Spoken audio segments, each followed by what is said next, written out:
Hola, ¿me escuchan?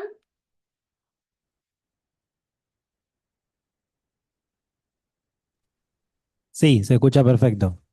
Vale, perfecto. Entonces ahí voy a compartir. Em, a ver si se escucha. Bueno, a ver. Ahí no sé quién está de los jefes de residentes, si está Nico, el que me habló recién. Si por si los chicos preguntan algo por el chat, porque a veces no se animan a hablar. Vos andaba diciéndome si podés fijarte. ¿Tenés acceso al chat? Sí. Sí, sí, me traje otra compu para ver el chat. Dale, porque así yo no presto atención a eso, pero frename y lo hablamos en el momento si hay alguna duda. La idea es que me interrumpan, bueno, no sé si están todos los mismos que la vez pasada, la idea es que me vayan interrumpiendo porque siempre es mejor, viste, a veces responder en el momento y quedan más claras las cosas. Estoy tratando de ver, no sé por qué no se me despliega la barra de... la reunión aceptar, listo. Bueno, compartir pantalla. Bueno, ya hablamos la semana pasada. Ahí ahora díganme si la ven si la ven en grande.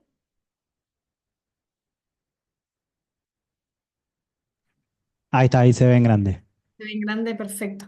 Bueno, la idea es que hablamos un poco de lo que era el crecimiento normal, ¿se acuerdan? Con qué factores intervienen en cada etapa de la vida, en el crecimiento, y hablamos un poco de estatura alta o de hipercrecimiento, y ahora la idea es hablar un poco de talla baja o hipocrecimiento. Em, Bueno, esto lo vamos a pasar un poco más rápido porque ya hablamos, ¿no? De todos los factores que están implicados y cómo no solo lo genético, sino también lo nutricional, lo hormonal, lo psicosocial, todo el medio ambiente tiene que ver en ese crecimiento y lo de las etapas, donde cada etapa del crecimiento tiene factores diferentes que lo modulan, que se van superponiendo a lo largo del tiempo, pero cada etapa tiene algún factor más importante y cómo los crecimientos más rápidos en la vida son el crecimiento fetal, donde nunca se vuelve a crecer así, por eso toda noxa, que después vamos a hablar de los chicos que nacen pequeños para edad gestacional o que sufren restricción de crecimiento, como esto tiene secuelas a largo plazo en la vida, no solo en la estatura. Después hay un periodo el periodo de la primera infancia, donde los chicos se recanalizan a donde le corresponde por la familia, un periodo más lento de crecimiento, sin muchos cambios del prepuberal, y el puberal donde otra vez viene un crecimiento acelerado. Bueno, y acá un poco los objetivos es poder hacer diagnóstico de talla baja o de hipocrecimiento, que no son sinónimos, no son lo mismo, digamos. Em, Repasar un poco las causas más frecuentes para poder también orientarnos a los diagnósticos y también un poco ver cuándo es necesario derivar al especialista y cuándo no. Bueno, la estatura baja diría, uno de los motivos más frecuentes de consulta en endocrinología. Y bueno, en atención primaria, dentro de las causas, las consultas, digamos, imagino que no serán la mayoría, porque ustedes ven el total de los niños, pero nosotros en endocrinología, esto y tiroides creo que es una de las causas más frecuentes.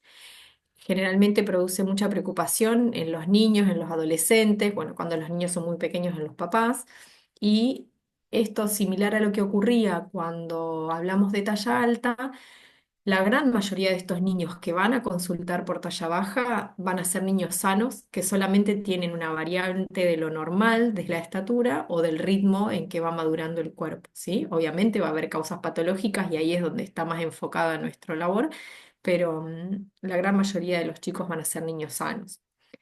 Em, entonces, criterios para decir que un niño tiene talla bajo y por crecimiento. Bueno, talla baja es toda estatura por debajo del percentilo 3 o de -2 desvíos de la media para la edad, el sexo y la etnia. ¿Se acuerdan que hablamos que las distintas poblaciones tienen distintas, por supuesto, estaturas, distintas proporciones corporales? Entonces, siempre es importante comparar esa estatura con la población que corresponde. Toda talla por debajo del límite inferior del rango genético, es decir, que estén por debajo de -1,5 desvíos de la talla objetivo genética, eso también se considera talla baja para la familia, ¿no? Por ahí es un niño que está dentro de la curva, pero tiene papás muy altos y está en el percentilo 3 y ese niño tiene una estatura baja para la familia. Em, cuando la expectativa de estatura adulta está por debajo de -1,5 desvíos del objetivo genético, más allá que no esté en el momento. Y después los criterios de hipocrecimiento son toda velocidad de crecimiento por debajo de -1 desvío o por debajo del percentilo 10 sostenida en el tiempo. Un control que un chico crece con percentilo 10 o un poco menos de velocidad simplemente es una alarma para controlarlo de vuelta, pero esto se tiene que prolongar en el tiempo, ¿sí? 6 meses, un año. Y pérdida de más de 0,6 desvíos de estatura en un año, que es el equivalente a crecer por debajo del percentilo 10 sostenido. Bueno, entonces cuando nos paramos enfrente a un niño que consulta por talla baja, lo que uno tiene que ver es si realmente ese niño tiene talla baja para la edad y para la población. Eh, Hay que ver si está creciendo bien o no, porque puede ser bajo y crecer bien o tener una mala velocidad de crecimiento, y si esa estatura está dentro de lo esperado para la familia. Y por supuesto, ahí también mirar otras cosas como la edad ósea, el estadio de Tanner, para ver si el niño está creciendo con retardo en la maduración o no. Y acá, al igual que la estatura alta, recordar que el 10% de los niños crece fuera de ese rango genético, ya sea más alto o más bajo, y ese 10% quizás van a ser también niños sanos, digamos. Bueno, la evaluación, esto también lo hablamos muy en detalle la vez pasada, mucho interrogatorio dirigido sobre patologías previas, datos del nacimiento, el examen físico completo, calcular índices, utilizar las curvas adecuadas y bueno, y toda la historia familiar. Em, Acá les pongo la mayoría, los estudios complementarios que más usados, digamos, cuando uno evalúa un niño con talla baja. Esto no quiere decir que cada vez que caiga un niño con talla baja uno le va a pedir todo esto. Obviamente, siempre estos estudios van orientados a la clínica. Los que sí van a estar son los más básicos, un buen laboratorio para descartar las causas más frecuentes de que un niño esté creciendo mal, que esté anémico, que tenga algún proceso inflamatorio, algo infeccioso. Por supuesto, si tiene clínica de celiaquía, que en general, más allá de que no tengan clínica, en un niño con talla bajo hipocrecimiento se pide un poco como primera línea. Descartar que el chico no tenga tubulopatías o algún tipo de raquitismo. Em, Muchas de estas van a dar otros síntomas asociados que a ustedes los va a hacer sospechar, pero bueno, siempre son cosas básicas que se piden en un laboratorio de rutina. Después, por supuesto, bueno, un perfil tiroideo, hormona de crecimiento y los factores de crecimiento que se acuerdan que un poquito hablamos la vez pasada y los vamos a repasar. La maduración esquelética se puede evaluar con la radiografía de mano, más allá del examen físico. Y después, obviamente, según lo que uno vea, un chico que tiene una talla baja extrema o desproporciones corporales, hay que hacer radiografías de esqueleto a ver si hay algún signo de displasia esquelética, que son las alteraciones propiamente dichas del hueso.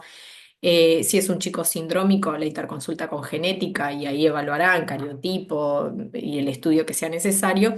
Y bueno, cuando uno sospecha patología renal, la ecografía. No siempre le vamos a hacer todo a todos los chicos.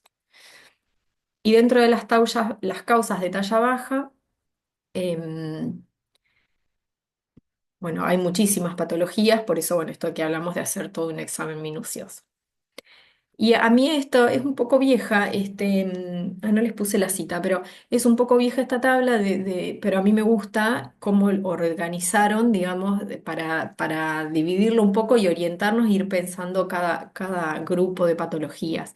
Dentro de lo que es talla baja vamos a tener chicos que tienen una variante de la normalidad, causas patológicas y la famosa talla baja idiopática, que en realidad seguramente sea o parte de este grupo o parte del grupo de las patologías que nosotros no tenemos un diagnóstico, que después también los vamos a repasar.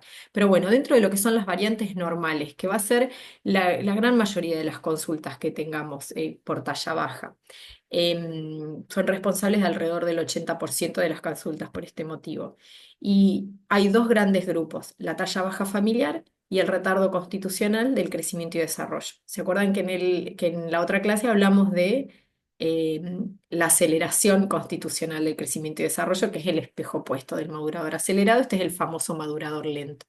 Entonces, por definición, estas dos entidades que son formas diferentes de crecer de los chicos, em, son de inicio postnatal, es decir, los chicos crecieron bien en la panza y en los primeros años de vida empiezan a cambiar su patrón de crecimiento y son una variabilidad normal de la estatura, en el caso de la talla baja familiar, o del ritmo en el que madura el cuerpo de ese niño. Entonces, ambos grupos van a nacer con un peso y longitud corporal normales, el inicio del retraso del hipocrecimiento empieza de manera postnatal y acá empiezan las diferencias. ¿Qué pasa con la talla baja familiar? Bueno, la familia va a tener antecedente de talla baja, van a ser papás bajitos, son chicos que su cuerpo madura a un ritmo normal, son bajos pero con una maduración normal, entonces la edad ósea va acorde, empiezan la pubertad a una edad normal, a la habitual, y lo que sí tienen estos chicos son, entre el primer y el cuarto año de vida, una velocidad de crecimiento un poco más lenta, sin ser francamente patológica, siempre crecen con una velocidad de borde, entonces nacen en el percentilo 50 y de a poquito se van ubicando en ese carril más bajito que le corresponde por la familia. ¿Se acuerdan que hablamos de la recanalización genética? Sería esto, ¿sí? Entonces, son chicos que tienen talla baja para la edad ósea, es decir, tienen talla baja con edad ósea acorde a ellos, por ende esa talla es baja también para edad ósea. Ahora lo vamos a ver mejor esto con el madurador lento. Y el pronóstico se dice que es pobre, pero pobre porque la estatura es baja final dentro del rango genético de la familia, digamos. El retardo constitucional también inicia postnatal. Suele haber antecedentes de madurez lentos en la familia. Siempre nosotros preguntamos la edad de la menarca de la mamá, que eso se suelen acordar, son mamás que menstruaron a los 14, 15, 16 años. Y en el varón, si bien no hay un hito puntual, es útil preguntarles. Generalmente el que fue madurador lento se acuerda porque un poco lo sufrió. En el secundario te dicen, yo siempre era el más bajito, todos me cargaban, todos se afeitaban, yo no, y de repente en quinto año los alcancé a todos, ¿viste? Bueno, ese relato de madurar lentamente se lo suelen acordar si la pasaron un poco mal por ser el bajito del curso. Entonces son chicos que llevan la edad ósea retrasada y tienen un inicio puberal tardío, porque todo madura lentamente. Entonces son chicos que en su patrón de crecimiento tienen, no sé por qué no veo bien la flecha acá, tienen una baja velocidad de crecimiento o moderada en los primeros años de vida y durante toda la etapa peripuberal, ubicándose en carriles más bajos de lo que le corresponde para la familia. Pero esa estatura que van manteniendo a lo largo de los años, esa es normal para la edad ósea. Ahora lo vamos a ver en un gráfico que es más fácil de ver. Y son chicos que el pronóstico de estatura es bueno dentro del rango genético. Van a hacer el estirón más tarde, van a hacer la pubertad más tarde, todo más tarde, terminando donde les correspondía. Entonces, acá en el medio tienen un ejemplo de una talla baja familiar. Por ejemplo, acá hay una nena que creció siempre ahí justo abajo del percentilo 3, paralelo al mismo, con la edad ósea bastante cerquita, penitas retrasada, pega su estirón de la pubertad cuando todos hacen el estirón de la pubertad y termina donde le corresponde para la familia. ¿Sí? Esto también obviamente siempre es un diagnóstico de descarte. Si el pronóstico de estatura adulta está dentro de la familia, pero toda la familia está menos 3 desvíos, bueno, ahí ya no estamos hablando de una talla baja familiar, sino que es una talla baja familiar patológica y ahí hay que estudiar a todos, ¿no? Por supuesto. Esto hablamos cuando es border, alguien de alguna otra población que son más bajas. El retardo constitucional del crecimiento y desarrollo, fíjense como en los primeros años de vida hay un cruce suave de percentilos y se ubica acá paralelo al percentilo 3. Esto puede ser más alto o más bajo, depende de dónde está la familia, ¿no? Esta que es una familia que está más o menos en el percentilo 50 y el niño crece ahí pegadito al 3. Pero fíjense cómo la edad ósea siempre va retrasada y es algo que lo mantiene a lo largo del tiempo. Y cuando uno proyecta la edad ósea para esa edad que tiene el paciente, queda en el percentilo 50, que es acorde a la familia. Esto es característico del madurador lento, ¿sí? Que tiene una estatura normal si lo miramos como un niño de esa edad ósea. Y hacen el estirón de la pubertad también más tarde. Acá, bueno, me quedó medio acorde, ¿no? Pero este chico por ahí podría haberse caído un poco más de las curvas y empezar el estirón más tarde y quedar en el percentilo 50, que es donde le correspondía. Y después tenemos algo que estos por ahí son los chicos que siempre terminan un poco más estudiados, que son el retardo constitucional de la pubertad, no de todo el crecimiento. Entonces son chicos que vienen creciendo perfecto, en su percentilo que le corresponde para la familia, y de repente cuando todos empiezan a pegar el estirón de la pubertad, ellos se quedan, se quedan, se quedan, se quedan. Y después hacen más tarde la pubertad, ¿sí?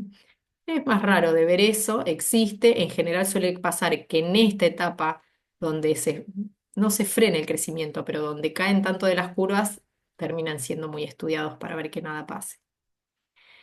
Bueno, entonces, son pacientes que consultan en general muy preocupados, ya sea los papás o los chicos por la estatura. Lo importante es tranquilizar, asegurarles que el crecimiento es normal, que son chicos sanos. Obviamente, algún laboratorio siempre terminan teniendo, descartando celiaquía, que no estén anémicos, las cosas más básicas, pero bueno, son chicos que no llegamos a estudiar si les falta la hormona de crecimiento y eso, porque uno llega a esta sospecha diagnóstica antes.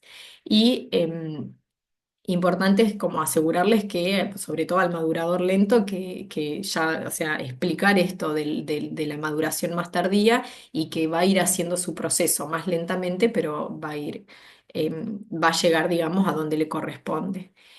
El tratamiento en los pacientes que tienen retardo constitucional del crecimiento y desarrollo en general no se hace un tratamiento, se los acompaña. Pero bueno, en los chicos en que la pubertad se retrasa mucho y empieza esto a pesarles, porque más allá de la estatura también les pesa no estar en pubertad cuando todos sus pares están en pubertad, son chicos donde a veces se puede dar un poco de esteroides sexuales, se les da testosterona a los varones, generalmente los varones son los que más consultan por esto, y se empieza a estimular la pubertad un poco antes y después la continúan solos, digamos. Pero bueno, uno puede como inducir que estos cambios puberales empiecen. Bueno, y ahora sí las tallas bajas patológicas. Dentro de lo que es, acá está bueno diferenciar a la talla baja patológica de los pacientes proporcionados, sin asimetrías ni desproporciones corporales, de los que sí las tienen. Yo no voy a hablar mucho de estas causas desproporcionadas. Acá entrarían los raquitismos, todas las displasias esqueléticas, por ejemplo, los acondroplásicos. Hay muchísimas síndromes y patologías esqueléticas que generan estatura baja primaria, es decir, la afectación está en el crecimiento y en el hueso. No voy a entrar en esto porque no es endocrinológico y tampoco es que hay un tratamiento, simplemente hay que pensarlo y diagnosticarlo. Pero bueno, son chicos que tienen retraso de crecimiento en general, como son causas genéticas desde muy temprano en la infancia, son chicos que suelen tener una edad ósea acorde, que pueden tener signos específicos del síndrome que acompaña esta talla baja primaria y es frecuente en las displasias óseas las desproporciones corporales, que no siempre están y a veces son muy sutiles, pero bueno. Em, en general, en nuestro hospital, a estos pacientes los ve crecimiento y desarrollo. Y bueno, y dentro de la talla baja proporcionada está bueno dividirlas entre las que empiezan prenatal y las que empiezan postnatal, porque también eso orienta un poco a la causa de esta estatura baja. Entonces, dentro de la estatura baja proporcionada prenatal tenemos los pacientes que tuvieron restricción de crecimiento intrauterino y nacen pequeños para la edad gestacional y un montón de cromosomopatías y síndromes genéticos específicos, ¿sí? Entonces, yo les voy a hablar un poquito del retardo constitucional, de retardo de crecimiento intrauterino. Acá hay dos conceptos distintos que nosotros los usamos en general en la vida diaria, se usan muy como sinónimos, pero no lo son. Uno es el retardo de crecimiento intrauterino, ¿sí? Que es cuando se detecta y se documenta en al menos dos mediciones ecográficas que hay un crecimiento lento dentro de la panza, ¿sí? Esto se hace con las ecografías. Y después un concepto que es similar, pero no es lo mismo, es el niño que nace pequeño para la edad gestacional, que eso es todo niño que nace con un peso o una longitud corporal por debajo de 2 desvíos para la media, para el sexo, para la edad gestacional, o para la OMS, esto para los consensos, digamos, de RCIU nuestros, y si no para la OMS, por debajo del percentilo 10. Vieron que la Organización Mundial de la Salud, como es más a nivel poblacional y no individual, tiene generalmente criterios como menos estrictos. Bueno, y después tenemos los conceptos de bajo peso, muy bajo peso, que es prematuro, que no, en algunos lados dicen 38, en otros dicen menor a 37 semanas. Pero bueno, dentro de estos niños que nacen, que tienen restricción de crecimiento intrauterino, las causas son muchísimas. Tenemos todo lo que sea, digamos, causas fetales, donde entran las alteraciones cromosómicas, como por ejemplo la trisomía o la trisomía del 21, que es el síndrome de Down, o por ejemplo la monosomía del X, que sería el síndrome de Turner, un montón de displasias esqueléticas como la condroplasia, bueno, mucha patología genética, digamos, del bebé.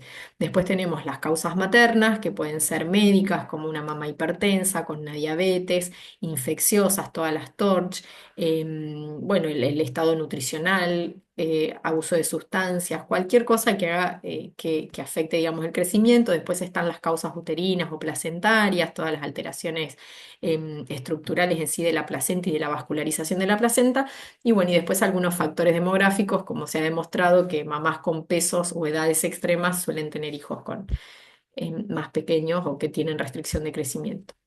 Independientemente de eso, acá está el concepto que yo les decía, que es diferente decir pequeño parada gestacional que retraso de crecimiento. El pequeño parada gestacional es un parámetro estático, es decir, ¿no? Es cómo nace el niño, tiene una connotación más como estadístico-epidemiológica.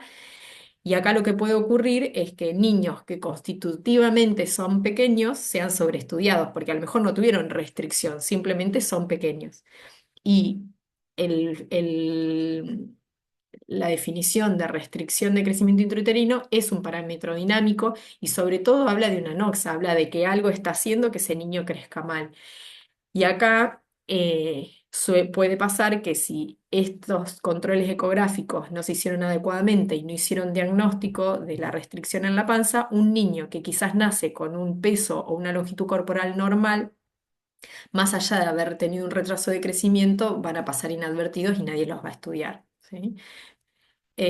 Bueno, un poco cómo los clasificamos en simétricos y asimétricos. Esto por ahí nos orienta un poco más a pensar qué puede haber pasado en ese bebé, pero tampoco es que es de gran utilidad en la práctica diaria, digamos. Pero los niños que tienen una afectación temprana en el crecimiento, es decir, antes de las 28 semanas o alrededor de las 28 semanas, hacia, digamos, antes de eso, em, son niños que suelen ser simétricos, se dicen, ¿se acuerdan que yo les conté que dentro de la panza, en la primera etapa crece mucho de longitud, después la cabecita y por último solamente lo que más crece es el peso? Bueno, los niños donde la noxa afecta tempranamente se afectan como en su conjunto, entonces suelen ser chicos simétricos. ¿Sí? Los niños que tienen una afectación más tardía, la noxa actúa más tardíamente, son los más frecuentes y suelen ser asimétricos porque suele verse más comprometido el peso que la estatura en estos bebés. Por eso es lo de la asimetría. Eh, Cuando hablamos de una afectación tan temprana y un RCI simétrico, también estamos hablando donde por ahí van a entrar la mayoría de los chicos que tengan algún síndrome genético y por ende alguna dismorfia, y son los niños que generalmente no hacen catch-up posterior. En cambio, los que afectó una noxa a último momento en el embarazo suelen ser chicos menos afectados, que no tienen dismorfia, porque las causas generalmente son externas, y son los niños que más frecuentemente hacen catch-up. ¿Se acuerdan que hablamos que el catch-up era ese crecimiento compensador después de que una noxa me afectó el crecimiento? Resuelve esa noxa que estaba pasando en la panza y el niño va a mejorar. Entonces, si a mí lo que me pasó fue que mi mamá tenía una placenta envejecida, es muy probable que cuando yo nazca haga este catch-up porque yo estoy sano. Ahora, un niño que tiene un síndrome genético va a nacer pequeño y va a continuar pequeño, o sea, es más raro que hagan catch-up. Obviamente siempre hay variantes de esto que les digo, ¿no? Pero bueno, el 90% va a ser catch-up en esos primeros años de vida, que puede ser completo, decimos que es completo cuando llega al objetivo genético e incompleto cuando quedan un poco por debajo. Es decir, quizás entran a la curva, se quedan en el percentilo 310, pero la familia es alta, entonces no fue completo la recuperación. Y va a haber un 10% que no va a lograr ese crecimiento compensador, y ahí es donde nosotros tenemos que pensar en los trastornos genéticos, como hablamos recién, que haya alguna disfunción hormonal o alguna otra enfermedad concomitante que no le permite recuperar. Entonces, dentro de estos niños con el RCIU bien temprano y simétrico, donde empezamos que la causa más probable sea una afectación intrínseca del feto, em, estos niños que nos llegan con frecuencia en la primera infancia, nosotros, los endocrinólogos, nos sirve mucho esto, que no es que es absoluto, pero nos orienta mucho al diagnóstico, y es diferenciar esos niños RCU en macrocéfalos o normocéfalos y los que tienen microcefalia. ¿Por qué? Porque hay mucho síndrome genético que asocia la microcefalia y otros que no. Entonces, dentro de estos microcéfalos, a mí puntualmente es un punto de interés para la endocrinología, los niños que tienen afectado, ¿se acuerdan cuando hablamos del eje de la hormona de crecimiento? Que se produce la hormona, de ahí se producen otros factores donde están el IGF-1 y luego ese IGF-1 actúa en un receptor. Entonces, todo lo que afecte luego del receptor de la hormona de crecimiento puede generar también microcefalia. Y bueno, y dentro de los que tienen macronormocéfalos hay varios síndromes descriptos donde el Silver-Russell es un poco el paradigma, pero los síndromes son muchos. Entonces acá les mostraba, por ejemplo, cuando uno tiene de toda la vida del AGH, ¿se acuerdan? Se produce el AGH, se une a su receptor, se producen todos estos factores de crecimiento, forman un complejo, unas proteasas lo rompen, se libera el IGF-1 y va a su receptor y hace la acción. Entonces, si yo tengo una alteración a nivel molecular, a nivel de estos IGF-1s, lo que va a ocurrir es que a nosotros nos sirve como endocrinólogos, por eso pedimos mucho el eje, cómo vamos a ver el laboratorio de estos chicos, más allá de la talla baja y la microcefalia, sí o no, todo lo que esté por digamos, después de los IGFs van a estar bajos y todo lo que esté antes va a estar elevado. ¿Por qué? Porque no está, ¿se acuerdan que yo les hablé que hay un eje que mantiene el equilibrio en esto? Este IGF-1, además de producir crecimiento, le avisa a la hipófisis de que está funcionando bien, entonces baja un poco la GH. Ahora, si este no está, falta esa inhibición en el eje y se produce más hormona de crecimiento, por ende esta va a estar elevada. Estos son cosas que por ahí no es que ustedes las tienen que saber en su práctica diaria. Este chico, esta patología la vamos a detectar o diagnosticar quizás el endocrinólogo, ya el especialista, pero bueno, es como para que ustedes vean un poco a dónde va todo esto de la endocrinología en la estatura baja. Y cuando hay una afectación, por ejemplo, del receptor de ese IGF-1, todo lo que esté por delante va a estar aumentado. Entonces, no solo va a aumentar la GH, sino que también va a estar el aumento del IGF-1. Y estos son parámetros que a nosotros nos orientan para pensar dónde de todo este eje está el problema, ¿sí? Bueno, y después dentro de los que son macro y normocéfalos, el paradigma es el síndrome de Silver-Russell, que les traje acá a modo de ejemplo. Seguramente ahí en el HOSPI han visto.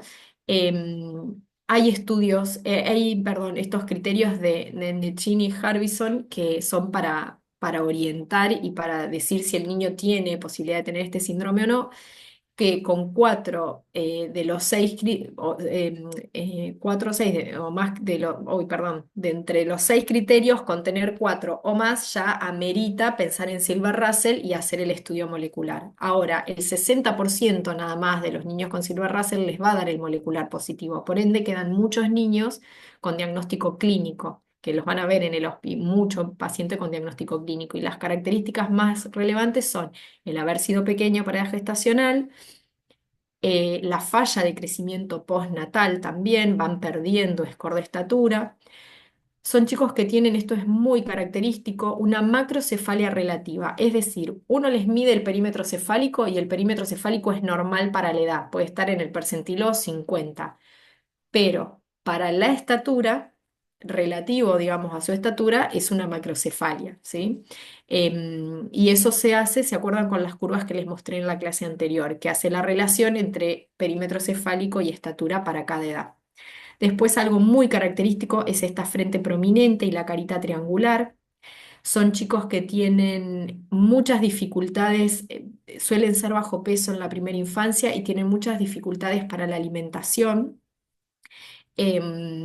Muchos requieren sonda o, bueno, les cuesta mucho alimentarse y otra característica es la asimetría corporal de un miembro más largo que el otro, que no lo tienen todos los pacientes. Lo más característico es ser pequeño para la gestacional, la macrocefalia relativa, esta frente y bueno, la dificultad para alimentarse también es bastante frecuente. Después tienen otras características que después las pueden mirar, pero no todos los pacientes las tienen. Em, y esto es importante por ahí ustedes como pediatras, porque ¿qué suele pasar? Cuando un niño nace pequeño para edad gestacional y está bajo peso, en esos primeros años de vida todo está enfocado en engordarlo. Entonces se le dan excesivamente suplementos, leches hiperconcentradas, aumento de las grasas, no sé qué. Y la realidad es que el niño viene de un ambiente hostil, donde no creció bien, donde el nutriente estaba restringido y todo su organismo se resetea o hay como un programming de su cuerpo para acostumbrarse a ese déficit nutricional, por así decirlo. Entonces, hay todos cambios metabólicos donde empieza a haber resistencia a la insulina y entre otros. Entonces, son niños que luego, en estos primeros años de vida, que les cuesta un montón, uno los sobrealimenta y eso genera un exceso de alimentación y a un cuerpo que no está adaptado y son niños que después a futuro tienen más riesgo de síndrome metabólico, de diabetes tipo 2 y todo lo que es enfermedades cardio y cerebrovascular. Y a la obesidad. Es muy frecuente el niño RCIU que fue durante los 5 primeros años de vida hiperdelgadito que después sean obesos. Entonces, hay que nutrirlo sí, pero no tiene que ser una recuperación rápida. No podemos pretender que un niño en menos de 6 meses pese lo que debería haber pesado si no fue RCI. Un poco ese es el lema. Hay mucho de esto. Yo después les voy a pasar una de las últimas guías que está bueno para que la lean, porque eso sí es seguimiento pediátrico de estos pacientes. Bueno, y estos niños, los que no hacen catch-up, tienen indicación de hormona de crecimiento, por eso también los vemos mucho nosotros. Y está indicado a partir de los 4 años, algunos niños que tienen estatura extremadamente baja se puede empezar un poquito antes, pero bueno, la aprobación es a partir de los 4.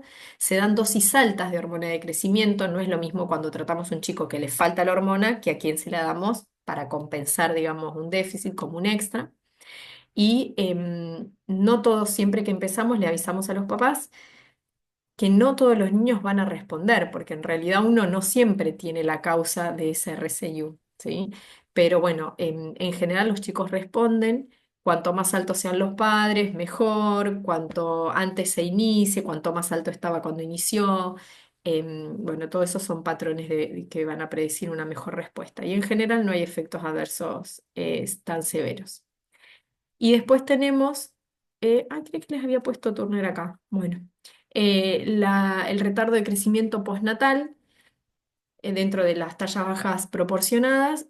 No voy a mencionar toda esta parte de la malnutrición, las enfermedades crónicas, ya sea un chico que tiene una cardiopatía, una celiaquía, una enfermedad de Crohn, un trasplantado renal. Bueno, eso es una población muy especial donde bueno, es obvia cuál es la causa del retraso de crecimiento, pero en este grupo también entran todo lo que son fármacos, por ejemplo, pacientes que están bajo tratamiento corticoide prolongado o algunas otras medicaciones que pueden generar esto, todo lo que es la deprivación psicosocial. Esto está muy demostrado que los niños em, que se crían en un ambiente hostil, con una familia que no contiene o con abusos, son niños que crecen mal. Y acá en esta categorización entran todos los trastornos endocrinológicos, que bueno, son causas de talla baja secundaria, que es que hay alguna patología que afecta el potencial de crecimiento. Entonces, estos niños, en general, el comienzo es tardío, el de su hipocrecimiento, no son niños que crecen mal desde que nacen, salvo que tengan algo muy congénito. eh, Suelen tener retraso en la edad ósea y los signos específicos de la enfermedad de base. Entonces, les voy a hablar de algunas causas endocrinológicas sin entrar en mucho detalle porque algunas seguro las van a ir tratando en otras clases, pero esta es importante y es el hipercortisolismo, el exceso de corticoides, que puede ser exógeno por exceso de ACTH, que vieron, creo que se sigue usando en algunos chicos con algunas enfermedades neurológicas y convulsiones a veces les dan, y si no, bueno, lo más frecuente es la corticoterapia prolongada. Eh, y después están los que sí son dependientes de ACTH, que es la ACTH se produce en la hipófisis y estimula las glándulas adrenales que producen este exceso de corticoides. Entonces, lo más frecuente es el adenoma hipofisario o la famosa enfermedad de Cushing, donde se produce exceso de ACTH, estimula la glándula, produce cortisol, y después hay otras que son causas de secreción ectópica, que esto es extremadamente raro. En el hospital hemos visto algunas, pero bueno, no es lo habitual.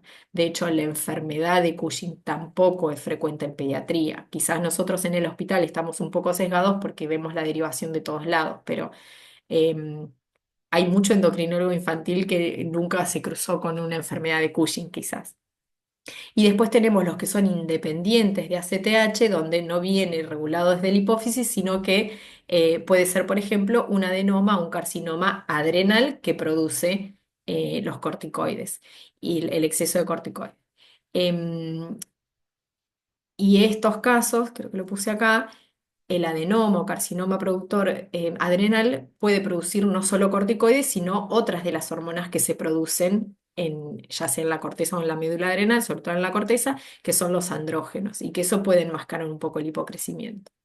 Pero bueno, les voy a dar algunos datos sobre el síndrome de Cushing, que orientados un poco también al crecimiento, donde los niños suelen tener empiezan a disminuir la velocidad de crecimiento y que esto coincide con la detención en la edad ósea. Es decir, no solo no crece el cuerpo, sino que tampoco madura. Y bueno, suele haber un aumento de peso que tiene una distribución más centrípeta, bien de panza, suelen tener como los miembros, en brazos y piernas más delgadas y mucha distribución central en abdomen y en cara, pueden tener una jiba dorsal que también es como un acúmulo de grasa ahí en, digamos, en la parte, en la base del cuello. Las estrías rojovinosas son chicos que pueden estar suelen estar hipertensos.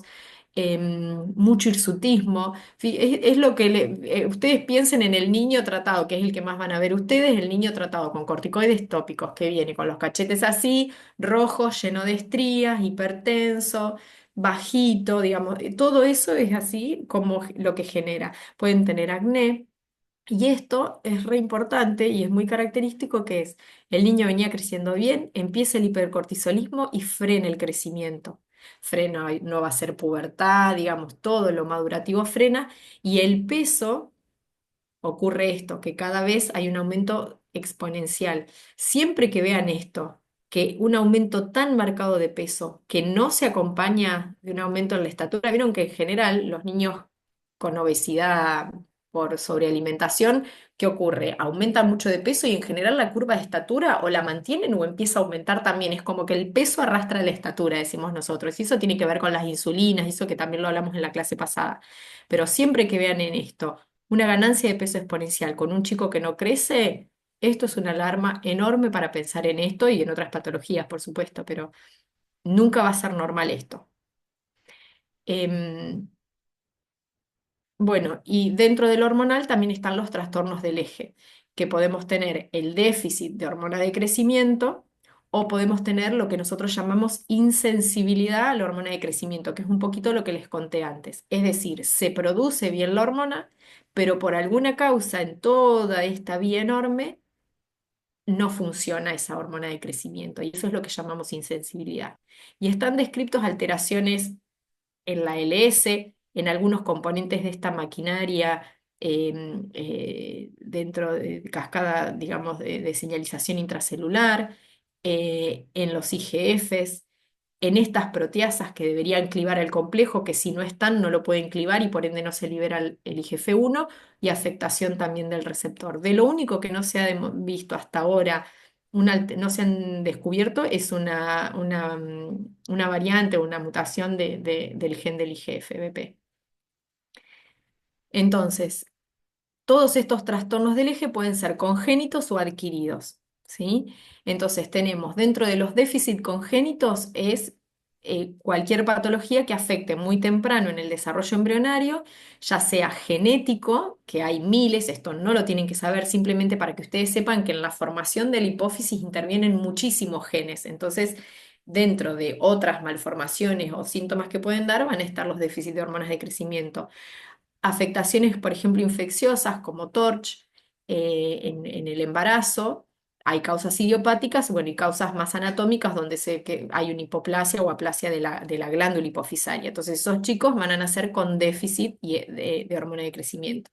Y lo que es la insensibilidad, que también como alteración genética es esto que hablábamos recién, que se produce la hormona de crecimiento, pero no funciona su receptor o no funciona toda esa señal por receptor, o no funciona en el IGF-1, el receptor y todo lo que viene después. Entonces acá les muestro una foto, esta es una hipófisis normal, fíjense que se ve acá adelante, esto que sale así para adelante es el quiasma óptico. Esta es la silla turca en el hueso, en el efenoides, la glándula hipofisaria y el tallo. Todo esto, y acá que no se ve tan bien, pero esta parte que está como más blanquita es la de una hipófisis que tiene un brillo especial. Y acá lo que podemos ver es una aplasia o hipoplasia hipofisaria, donde la hipófisis está chatita, no está el tallo, la neurohipófisis en vez de estar situada aquí está ectópica, es decir, está fuera del área donde debería estar.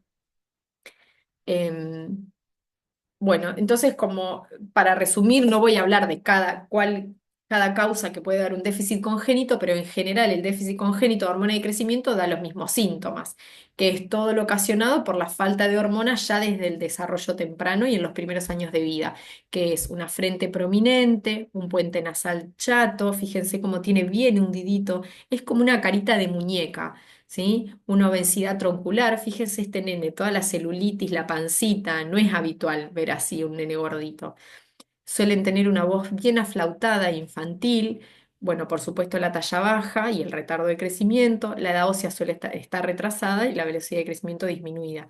Todas estas características físicas se dan por la falta de hormona de crecimiento como en el crecimiento en la maduración del efenoides, que genera esta sensación de hipoplasia, ¿no? Que es como todo hundidito en esa zona. Em, Son chicos que generalmente, los que tienen déficit congénito, nacen, hay casos que no, pero en general nacen con una estatura y un peso corporal normal. ¿Se acuerdan que hablamos que la hormona de crecimiento empieza a tener peso en el crecimiento, en longitud, a partir de los 6 meses de vida? Entonces son chicos que suelen nacer con estatura y peso normal. Y lo que sí pueden tener estos chicos, porque esto sí tiene que ver en la vida neonatal, es ictericia prolongada por como una menor maduración de todos los que son los conductos hepáticos.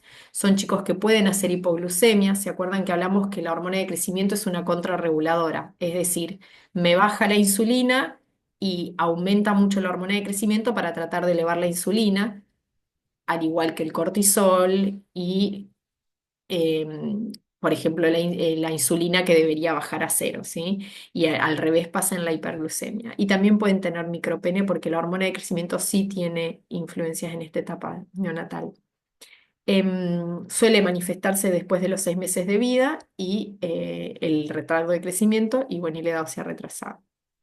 Y después, dentro de las causas adquiridas, que no son congénitas de déficit de hormona de crecimiento, tenemos todo lo que sea tumoral, ya sean tumores del área celar y supracelar, donde uno de los más frecuentes quizás son craniofaringiomas y gliomas, sino que también tumores fuera del área celar que por contigüidad o por los tratamientos como la radioterapia pueden generar disfunción después de la glándula y un déficit adquirido. Y después otras causas que son la hipofisitis, que es la inflamación de la glándula, que a veces puede ser autoinmune, otras veces de otros orígenes, la histiocytosis. Bueno, y alguna injuria postraumática. Cualquier cosa que afecte esa zona puede dar un déficit. Y acá lo importante es que no solo de GH, ¿no? Siempre puede afectarse también el resto de las hormonas que se producen. Acá les puse una imagen solo para que vean, esto es una imagen típica de un craniofaringioma. El craniofaringioma suele tener un componente quístico, que es esto bien negrito que se ve acá, un componente sólido, o varios componentes quísticos y sólidos. En la región celar, fíjense cómo la silla turca, en vez de estar bien redondita así como un huequito, empieza a estar como más aplanada, y eso es porque el tumor va destruyendo esa zona. Y es muy característica la calcificación. Por eso muchas veces nosotros cuando viene un niño en que sospechamos que puede haber alguna patología de esta índole, como un estudio rápido que se puede pedir, porque a veces la resonancia tarda un montón, más allá que mandamos a hacer un laboratorio, pedimos una radiografía de silla turca y hacen esta radiografía de perfil que justamente es para evaluar esto, si vemos calcificación y si vemos la silla turca respetada o no. Si no hay calcificación, el tumor no se va a ver, pero sí podemos ver la silla turca como ensanchada. Bueno, y ¿en quiénes vamos a pensar? En todo niño con una talla baja extrema, más allá de que de que no lo conozcamos hace mucho y que no hayamos podido valorar el crecimiento, una talla baja extrema siempre hay que descartar un déficit, salvo que venga, ¿no? Con algo muy obvio como una condroplasia, pero después, bueno, los niños que están por debajo de -2 desvíos, es decir, tallas bajas extremas. Velocidades de crecimiento patológicas, ahí sí no importa, un chico puede estar en el percentilo 90 y venir y vernos en el percentilo 10, y si bien están las curvas, si esa curva estuvo aplanada y no creció, es una de las primeras patologías a pensar. Y bueno, eso, hipocrecimiento. ¿Qué es importante recabar acá? Por supuesto, cuando hacemos diagnóstico, toda la historia, el antecedente, antecedentes previos, ¿no? Si es un chico que tuvo un tumor, si hizo radioterapia, si tuvo algún tipo de traumatismo, infecciones de sistema nervioso, em, cualquier tipo de anormalía craneofacial o de la línea media que pueda hablar de patología, digamos, hipofisaria, que tenga signos de algunas otras deficiencias, que tenga síntomas o signos de hipotiroidismo, o de insuficiencia adrenal, y bueno, para las causas familiares o congénitas, la consanguinidad y al tener algún miembro afectado. Em, bueno, y acá les muestro cuando hay déficit de hormona de crecimiento, todo lo que sigue va a estar bajo, todo el resto del eje va a estar bajo. Entonces, ¿cómo se hace per se? Porque uno puede tener la sospecha diagnóstica por el patrón de cómo crece, porque está con estatura baja, porque tiene algún antecedente que nos hace pensar en esto, pero el diagnóstico se hace con una prueba de estímulo de secreción de hormona de crecimiento, que lo que se hace es ver la respuesta de la glándula ante un estímulo que nosotros usamos estímulos farmacológicos, y tenemos la prueba de arginina y de clonidina. Y en general, en un chico que no tiene otra patología asociada, necesitamos dos pruebas, y una de arginina y una de clonidina. A veces se pueden hacer dos veces la misma, pero lo ideal es hacer con dos estímulos diferentes, que no tenga un pico de hormona de crecimiento, que el punto de corte para nosotros es 4,8. Em, pero bueno, después, por ejemplo, si hay un chico que tuvo un tumor de la región celular y hizo radioterapia y tiene una imagen patológica, con una sola prueba ya está, no es necesario hacer las dos, ¿sí? Pero si no, siempre se hace las dos porque puede haber un falso negativo. A veces nos pasa que pedimos una prueba, no tiene una buena respuesta, se repite con otra y responde bien. Bueno, una vez confirmado el déficit de hormona de crecimiento, con las pruebas, los estudios, todo lo que tengamos que hacer, siempre hay que hacer la imagen del sistema nervioso central para descartar patología tumoral o orgánica. Y un tercer nivel de estudio, que esto se hace donde se puede, es la investigación en los chicos que tienen causas, digamos, idiopáticas o congénitas, buscar el estudio molecular. Y bueno, y estos chicos tienen, o por supuesto, indicación de tratamiento con hormona de crecimiento, que es una hormona de crecimiento recombinante humana, que se da subcutánea todos los días, por la noche antes de irse a dormir. Se da una dosis que nosotros llamamos fisiológica, que es 0,17 miligramos por kilo por semana. Eso se divide en una dosis diaria. Em, los objetivos son, bueno, normalizar la estatura en la infancia y también, pensando en el pronóstico de estatura adulta. Generalmente son tratamientos que no tienen muchos efectos adversos, son muy seguros. Los pacientes que tienen déficit de hormona de crecimiento, salvo algún caso con algo particular, son chicos que responden muy bien. Apenas uno les empieza a dar la hormona de crecimiento, es impresionante cómo mejoran y en poco tiempo llegan, digamos, al objetivo. Em, Siempre descartar esto que puse acá, siempre descartar otros déficits previos, porque si nosotros le damos hormona de crecimiento a un niño que también asocia una insuficiencia adrenal, digamos, alguna otra patología central o un hipotiroidismo, siempre primero hay que suplementar los otros déficits y después poner la hormona de crecimiento. Si no, lo que uno hace es, cuando les da la hormona de crecimiento, pone al cuerpo en mayor crecimiento, digamos, en un estado como anabólico, y puede pasar que un déficit medio sutil de una insuficiencia adrenal medio sutil se ponga muy de manifiesto y el paciente haga una crisis adrenal. Em, bueno, y después los controles. La hormona de crecimiento, en Argentina está aprobada desde el 2010 para déficit de hormona de crecimiento, y también tenemos aprobado para síndrome de Turner, Prader-Willi, insuficiencia renal crónica y el retardo de crecimiento intrauterino. Estas son las que tenemos hoy en día acá en Argentina. Em, y ahora que yo les dije que es una hormona que se da diariamente, salió hace poquito en el mundo, digamos, y ahora en este año en Argentina, una hormona de recombinante humana que se da semanal, que está indicada solo para los chicos que tienen déficit y que tienen más de, creo que es 2, 3 años. Digamos, a los bebés no se les puede dar y, y para el resto de las patologías tampoco están en estudio y seguramente van a salir pronto. Eh, mm, mm. Bueno, y ahora la talla baja idiopática. Como les había comentado, la talla baja idiopática en realidad alguna causa hay, lo que pasa que eso es una dificultad nuestra para llegar a un diagnóstico, ¿no? Es como... em, decimos que es idiopática cuando descartamos todo y no encontramos nada, pero la realidad es que es la incapacidad nuestra de llegar a un diagnóstico, ¿no? Y es toda talla por debajo de menos, o sea, toda talla baja que se descartó cualquier otro tipo de patología asociada, ya sea sistémica, nutricional, cromosómica, se descartó déficit o alguna otra patología endocrinológica.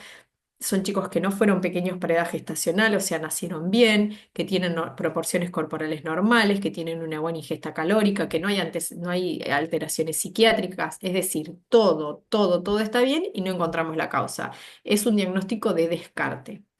Em, y estos pacientes con talla baja idiopática en Argentina no está avalado. Algunos chicos con talla baja idiopática, con un pronóstico de estatura adulta muy baja, muy extremo, a veces logramos que financien un tratamiento, pero en general, o sea, no entra dentro de los tratamientos avalados por ministerio. Sí en otros países del mundo y tienen que ser chicos extremadamente bajos o em, con una expectativa de estatura adulta muy baja. Y esto es un poco para que vean cómo son las respuestas con hormona de crecimiento. Al niño que le falta la hormona de crecimiento se la doy, hace un pico enorme y después ya se estabiliza en el carril que le corresponde, pero responden muy bien. Los chicos que tienen algún tipo de insensibilidad a la hormona de crecimiento, ¿se acuerdan que les dije que son los chicos donde la hormona se produce, pero falla algo después de la producción de la hormona, ya sea el receptor de la hormona de crecimiento o algo más adelante? Esos chicos uno les da la hormona de crecimiento, pero no crecen tan bien. Y en el medio está la talla baja idiopática. Y esto debe ser porque algunos pacientes estaban acá y no los detectamos, otros pacientes eran más de insensibilidad y quedaron como talla baja idiopática. Y estos que tienen una curva totalmente plana, que no se los mencioné, pero son los chicos que tienen el llamado síndrome de Laron, que es cuando hay una mutación total, es decir, heterocigota, del receptor de la hormona de crecimiento. Entonces, por más que yo les dé hormona de crecimiento, no van a crecer, porque no tienen dónde actuar. ¿Sí? Em, bueno, y un poco acá, como para resumir, que no hay un consenso establecido de cuándo hay que empezar los estudios por talla baja y qué estudios hacer y cuándo remitir al especialista, como que eso no está escrito, pero bueno, sí es rol del pediatra monitorizar el crecimiento y el desarrollo de los niños en toda la infancia y empezar con los primeros pasos en la orientación diagnóstica, ¿sí? Lo que hablamos del examen físico minucioso, hacer una buena valoración ausológica, las pruebas complementarias básicas.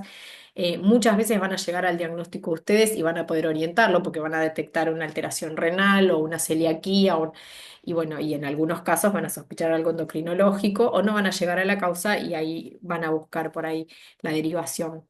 Em, Sí o sí, todos los pacientes que deben ser estudiados, más allá de padres bajos, padres altos, no importa, todos estos niños deben ser estudiados y debe preocupar, que es la talla baja extrema, a -3 desvíos, la velocidad de crecimiento patológica, eso siempre. En pediatría, el parámetro de salud más importante, uno de los parámetros más importantes, es la velocidad de crecimiento. Más allá si el nene es alto o el nene es bajo o en qué percentilo está situado, un niño tiene que crecer bien. Entonces, una velocidad de crecimiento patológica siempre habla de que algo no está bien y eso siempre tiene que ameritar el estudio. Nunca se queden tranquilos si un chico, más allá de que esté dentro de las curvas, viene un año en el percentilo 75, uno en el 50, uno en el 25, uno en el 10, porque ese chico perdió años de tratamiento y puede haber alguna patología grave, digamos, concomitante. Bueno, por supuesto, signos o síntomas de alguna enfermedad, siempre estudiar de manera inmediata. Si un chico no creció bien, por ejemplo, pediatría, hay una etapa donde ustedes citan al paciente una vez al año, ¿no? Un niño sano de 7 8 años viene una vez al año al pediatra. Después en el medio son las intercurrencias, pero que nadie lo pesa, lo mide, le revisa los genitales. Si un día citan un paciente y no creció bien, nunca control anual, cítenlo en 3 meses. O sea, ante la duda, no digo que de entrada hagan una batería enorme de estudios, pero sí que les haga ruido y que eso sea el gatillo para decirle no, vení en 3 meses o vení en 2 meses o si notan algo raro en el momento, ¿no? Em, pero la velocidad de crecimiento siempre es un signo de alarma cuando es patológica. Bueno, eso es todo. No sé si siguen ahí o se durmieron. Están despiertos. Bueno.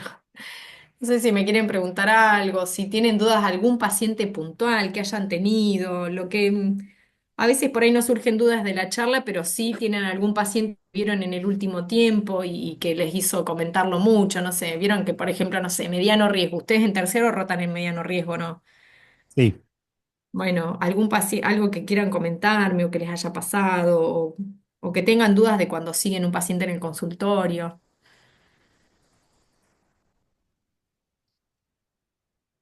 No, no, no hay comentarios. En todo, no tienen dudas. Muy bien, lo felicito. Se van a ir a buscar. No. Bueno, las puertas de endocrino siempre están abiertas. Yo voy poco, no me van a ver muy seguido, pero yo creo que lo más importante es que si algo hace ruido es no quedarse en, bueno, seguramente, qué sé yo. No, un chico no creció bien, hay que mirarlo. Citarlo, mirarlo, buscar ayuda, consultarlo con alguien más, no importa, pero nos pasa mucho esto, de que no creció, lo citó al año, de vuelta no creció, ahí recién le pidieron no sé qué, como viste esto de que por ahí no están bajos y uno se queda tranquilo, pero nada, eso, que las cosas les hagan ruido, no den nada por sentado. Están agradeciendo, no se escucha por ahí. Ah, no, no escucho nada, no escucho nada de nada.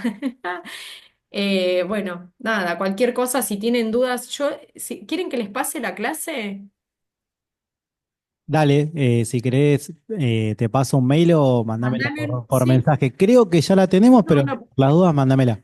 deben tener la del año pasado que debe ser muy igual. En general les Bueno, cambio padas de un año al otro, ¿no? Porque es más básico de lo que hablamos, pero si necesitas, mándame un mail y te las mando, y si no, dale, bueno. buenísimo. ¿Vale? Y cualquier duda me pueden escribir a mi mail, eso no pasa nada. Dale, gracias, Paula. Bueno, chicos, un beso. Que les vaya bien en el examen. Gracias. Hasta luego. No sé cómo abrir acá.